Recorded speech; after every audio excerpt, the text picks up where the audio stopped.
આજે આવ્યું મોટું વાવાઝોડું, અમે તો માન બચ્યા. સવારમાં આપણી કાળી એમને લઈને જવાનું તો આપણા ખેતરે બાંધવા. પાણીની તરસ ના લાગી જાય એટલા માટે વોટર જગ પણ હાથમાં લઈ લીધો. વોટર જગ ને ખાટલા પર મૂકી દેવી અને આખી રાતનો ઝાટકો ચાલુ હતો તો પેલા એને બંધ કરી દેવી. તો જોઈ લો આપડા તલ થયા છે ને બાકી એક નંબર. ઘરે વહી ગયા પછી તો આપડા નવા બાઇક ની સર્વિસ હજુ બાકી હતી તો એને લઈને જવાનું હતું સર્વિસ કરવા માટે. આજે પેટ્રોલ નહીં પૂરો પડે કેમ કે ઘણું પેટ્રોલ હતું. હું નીકળી ગયો તો સવારમાં વહેલા અને શોરૂમ નો ગેટ તો બંધ હતો. પેલા તો નીચે ઉતરીને આપડા વાળ સરખા કરી લેવી.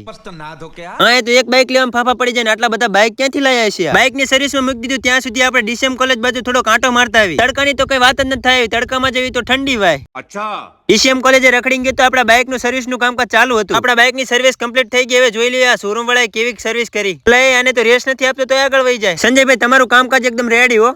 થેન્ક્સ. બાઇક ને સર્વિસ કરાય પછી અમુક વાર તો બાઇક ઉડવા મળતું હતું. ભૂંગળા તો હતા કોઈક બટકા આપી દે તો આને બપોરા થઈ જાત. ઘરે જઈને હું આવી ગયો આપડા ખેતર ચકલાટોવા માટે. તો જો ચકલાટોવા આવ્યો કે ડિસ્કો કરવા આવ્યો કઈ ખબર જ નથી પડતી. એ વગાડતો તો એવી રીતે કે મને થોડોક